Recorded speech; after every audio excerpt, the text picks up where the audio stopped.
Study IQ IAS, अब तैयारी हुई अफोर्डेबल।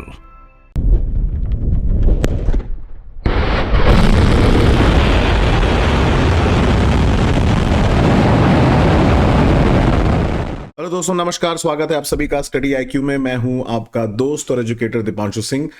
और रशिया ने टेस्ट कर लिया है वर्ल्ड की डेडलीस्ट मिसाइल, जिसको RS-28 सरमट या सेटन 2 भी बोलते हैं। वैसे हर दिन ये ऐसी कोई न्यूज आ रही है, ऐसा लग रहा है कि मतलब वर्ल्ड जो है वो अंत होने वाला है उसका। और हर कोई मतलब वेपन्स और आर्म्स रेस के चक्कर में कभी यूएस कोई वेपन बना रहा है, कभी इजराइल कोई वेपन बना रहा है, कभी रशिया कोई वेपन बना रहा है। और इन सब के चक्कर में ऐसा लग रहा है कि जो रशियन यूक्रेन वॉर है वो एक नया एक तरीके से उसने इम्पेटस दे दिया है ग्लोबल वॉरफेयर और आर्म्स रेस को बढ़ाने के लिए। तो ये जो ब्रह्मास्त्र मिसाइल है, ब्रह्मास्त्र जैसा कि आप जानते हैं सबसे पावरफुल वेपन था, वो ऐसा ही कुछ बना लिया है व्लादिमीर पुतिन की आर्मी ने, जो कि लंदन को और यूएस को 6 मिनट से कम समय में तबाह कर सकती है। और ये बड़ी कंसर्निंग न्यूज है, बिकॉज इससे यूएस और बाकी जो यूरोपियन देश और नेटो देश है वो भी अब इस दौड़ में लग जाएंगे कि हम भी ऐसा ही कोई पावरफुल वेपन बनाए। तो रशियन प्रेसिडेंट व्लादिमीर पुतिन ने बोला है कि उनकी मिलिट्री ने सक्सेसफुली टेस्ट फायर किया है इंटर कॉन्टिनेंटल बैलिस्टिक मिसाइल, जिसको हम ICBM भी बोलते हैं, जो कि केपेबल है न्यूक्लियर वॉरहेड कैरी करने के लिए। और सबसे इंपॉर्टेंट बात क्या है कि इसको आप देखेंगे 6 से 7 मिनट के अंदर ये यूएस और यूरोप के मेजर देशों और कैपिटल को ये स्ट्राइक कर सकती है। और इसको सेटन 2 नेटो बोलता है, but Russian version is called as 28 सरमट।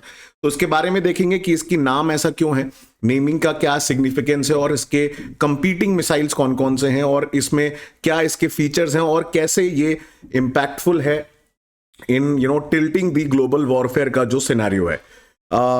But उसके पहले अगर आप मेरे कोर्स से ज्वाइन करना चाहते हैं तो आप कोड डीप लाइव यूज कर सकते हैं, जिसके बाद 18,999 में आपको ये कोर्सेज मिल जाएंगे। और आप मेरे साथ जुड़ सकते हैं 30 नवंबर सुबह 8 बजे से, जब हम लोग चालू करने वाले हैं अपने ज्योग्राफी के कोर्सेज को along with geo strategic and Jio politics.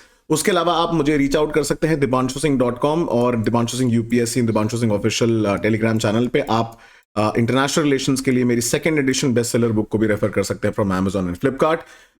चलिए तो बात करते हैं आगे इस इशू के बारे में।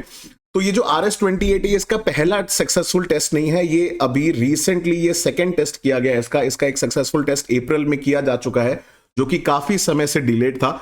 सबसे इंटरेस्टिंग बात यह है कि unlike solid fuelled intercontinental ballistic missile, ये एक liquid fuelled intercontinental ballistic missile है। लिक्विड को ज्यादा लो टेम्परेचर पर स्टोर करना पड़ता है, लेकिन कंपैरेटिवली अगर आप देखेंगे रेंज उतनी नहीं होती है, तो इस वजह से प्रॉब्लम होती है। बट रशिया के अपने कुछ रीजंस हैं लिक्विड फ्यूल बनाने के। जनरली जो ICBMs होती हैं वो आपकी सॉलिड फ्यूल्ड होती हैं, ज्यादा थ्रस्ट प्रोवाइड करने के लिए। और काफी समय से ये बात चल रही थी कि रशिया जो है ऐसा ही कोई एक ICBM बना रहा है। 2018 से in fact they are in the process of making this, और अब जाके फाइनली इसका सक्सेसफुल टेस्ट हुआ है। जो इसकी नेमिंग है सरमट, ये एक्चुअली में इस एरिया में नोमैडिक ट्राइब्स रहते थे 300 BC से 400 AD के बीच में, जिसके बाद इनका नाम डाला गया है सरमट। और ये जो नोमैडिक ट्राइब्स थे, सरमैटियंस बोलते थे इनको, ये हॉर्समैनशिप और वॉरफेयर में काफी ज्यादा केपेबल थे और बहुत ही हाईली डेवलप्ड एंड स्किल थे। इनफैक्ट इनकी administrative capabilities and political expertise की अगर हम बात करें, वो बहुत सिग्निफिकेंट रही है 5th सेंचुरी BC के बाद इस स्पेसिफिक एरिया में, उराल रीजन जो इराल माउंटेन्स एंड डॉन रिवर के आसपास दबदबा बनाने के लिए। तो इसीलिए देखेंगे जो सरमट है ये नोमैडिक ट्राइब होते थे, सदर्न रशिया, यूक्रेन और कजाकिस्तान में इनकी पॉपुलेशन थी, और उनको ऑनर करने के लिए इस मिसाइल का नाम डाला है रशिया ने RS-28 सरमट। और इसको सेटन 2 के नाम से भी जाना जाता है। बहुत सारे लोग कंफ्यूज होते हैं कि शायद ये अलग मिसाइल है। ये अलग मिसाइल्स नहीं है, एक ही मिसाइल है। यूरोपियन कंट्री इसको सेटन 2 बोलती हैं। सेटन जैसा कि आप जानते हैं पाताल लोक के राजा का नाम होता है, डेविल का नाम होता है सेटन इन क्रिश्चियनिटी। तो ये सेटन मिसाइल का नाम जो है वो यूरोपियन कंट्रीज उसको कोड नेम सेटन बोलती हैं, but Russian code name is RS-28 सरमट। तो अगर हम इसकी बात करें RS-28 सरमट की, तो it is reported to carry 10 और मोर वॉरहेड्स एंड डीकॉयज। अब ये क्या है 10 और मोर वॉरहेड्स, इसके बारे में हम समझेंगे एक बड़े इंटरेस्टिंग वीडियो एंड इन्फोग्राफिक से। और it has capability of firing over either of earth's pole with a range of 11,000 to 18,000 kilometre. मतलब आप रेंज देखो भाई साहब इस मिसाइल की। और ये फर्स्ट मिसाइल होगी जो कैरी कर सकती है हाइपरसोनिक बूस्ट ग्लाइड व्हीकल्स को। और इसीलिए इसकी डिफिकल्टी बढ़ जाती है, क्योंकि इतनी स्पीड से ट्रैवल करेगी कि इसको इंटरसेप्ट करना बड़ा मुश्किल काम है। अगर हम रशियन ICBM डिप्लॉयमेंट्स देखें तो जनरली ये वेस्टर्न फ्लैंक पे बहुत ज्यादा है, और ये जनरली साइलो बेस्ड और कैनिस्टर बेस्ड होते हैं। साइलोज मतलब वो बड़े बड़े ऐसे कंटेनर जैसे होते हैं सिलेंड्रिकल, जिसके अंदर ये मिसाइल्स रखी रहती हैं। और मेजरली इनको वेस्टर्न बॉर्डर पे रशिया ने डिप्लॉय किया हुआ, बिकॉज मोस्टली आप देखेंगे जो नेटो कंट्रीज है उनका थ्रेट वेस्टर्न साइड से ही निकल के आता है। इसी वजह से इधर ईस्टर्न साइड में तो कोई ऐसा थ्रेट नहीं है, because there is Bering Sea and फिर अलास्का है अमेरिका का, तो यहाँ पे उतना कोई बहुत बड़ा थ्रेट नहीं है। मेजरली थ्रेट जो है वो नेटो एलाइज से ही है रशिया को, और कहीं ना कहीं यूक्रेन वॉर जो है, रशिया यूक्रेन वॉर, ये नेटो की भी जिम्मेदारी बहुत बड़ी मानी जाती है। तो अगर हम बात करें सरमट के बारे में और थोड़ा, इसका 2011 में एक्चुअली इसका डिप्लॉयमेंट चालू हुआ था। और रशियन एयरोस्पेस फर्म्स जो हैं they have in fact not designed a liquid fuelled ICBM for a very long time, but ये one of the significant liquid fuelled missile है। तो इनफैक्ट अगर एग्जाम में सवाल आता है तो जनरली सॉलिड बेस्ड होती है, लेकिन ये liquid fuelled intercontinental ballistic missile है, made by Makeyev rocket design bureau. और इसको सेलेक्ट इसलिए किया गया था बिकॉज इनका बहुत ज्यादा एक्सपीरियंस है ऐसी मिसाइल्स को पहले बनाने का। नहीं तो जनरली इंटरकॉन्टिनेंटल बैलिस्टिक मिसाइल जो होती हैं वो सॉलिड फ्यूल्ड होती हैं, और जैसा कि आप देख सकते हैं ये एटमॉस्फेयर में जाती है, फिर वापस ये री एंटर करती है, और जब ये री एंटर करती है तो मल्टीपल पार्ट्स में टूट जाती है और बहुत ज्यादा स्पीड पकड़ लेती है। और इस चीज को हम लोग बोलते हैं multiple independently targetable re entry vehicles और मिर्व्स बोलते हैं।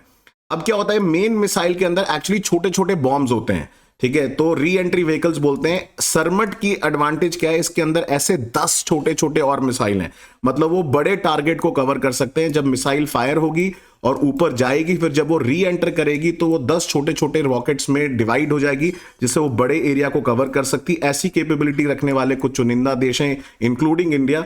और जैसा कि आप इस वीडियो में देख सकते हैं, जब ये इंटरकॉन्टिनेंटल बैलिस्टिक मिसाइल आती है और अगर उसको आप इंटरसेप्ट कर लोगे पहले विदाउट ये, जब तक ये मल्टीपल इंडिपेंडेंटली मिर्व जब तक ये अलग नहीं होता तब तक तो पकड़ना आसान है, क्योंकि तब तक आप वॉरहेड्स को डिस्ट्रॉय कर सकते हो इंटरसेप्टर एंड डिफेंस मिसाइल से। बट एक बार जब ये डिप्लॉय हो गई, मतलब ये एक बार ये इसके जो पार्ट्स हैं वो अलग अलग हो गए, तब इसको रोकना ऑलमोस्ट इंपॉसिबल हो जाता है, क्योंकि अलग अलग टारगेट्स हैं और बहुत ज्यादा स्पीड से चल रहे हैं। तो ये बड़ी इंपॉर्टेंट चीज जानना आपको जरूरी है कि multiple independently targetable re entry vehicles क्या होते हैं, जो एक मिसाइल के अंदर, आईसीबीएम के अंदर मल्टीपल छोटे छोटे वॉरहेड्स और न्यूक्लियर वॉरहेड्स इसके अंदर होते हैं। तो अगर हम रशिया की लैंड बेस्ड मिसाइल्स के बारे में देखें, these are some of the missiles, और इनकी रेंज बहुत ज्यादा है। सरमट और RS-20 और SS-19 और अलग अलग नेम है इनके। सेटन मिसाइल जिसको हम लोग बोलते हैं, ये सरमट 28 one of the biggest and largest missile कह सकते हो आप वर्ल्ड की। तो इनकी रेंज आप देखेंगे, it can almost strike US, Europe and major countries of Europe. तो अब इससे हम ये कह सकते हैं कि अब ये डेवलपमेंट जो हुआ है, इससे एक ग्लोबल आर्म्स रेस जो ऑलरेडी 1969 से बढ़ रहा था वो और बढ़ जाएगा। और जैसा कि आप इस इंफोग्राफिक में देख सकते हैं कि US और USSR जो अब रशिया है और बाकी देश कितना ज्यादा वेपन सप्लाई करते हैं दूसरे देशों को। तो ये पूरा जो ब्लूप्रिंट आपको दिखा रहा है, जो पूरा ये मैप है, ये दिखा रहा है कि कितना आर्म्स रेस बढ़ चुका है 1969 से। और जब रशिया कुछ डेवलप करता है तो काउंटर में US और यूरोप डेवलप करते हैं, जिसके बाद बाकी देश भी ऐसी वेपन्स को चाहते हैं खरीदना अपने डिफेंस और सिक्योरिटी के लिए। तो हम यही कह सकते हैं कि ये एक ग्लोबल आर्म्स रेस को जरूर बढ़ावा देगा। तो ऐसे इंटरेस्टिंग वीडियोस के लिए आप मुझसे जुड़ सकते हैं, मेरे कोर्सेज को ज्वाइन कर सकते हैं using the code deep live. और मैं मिलूंगा आपको अगले वीडियो में। टिल नेक्स्ट टाइम दोस्तों, thank you so much and जय हिंद। स्टडी IQ IAS, अब तैयारी हुई अफोर्डेबल।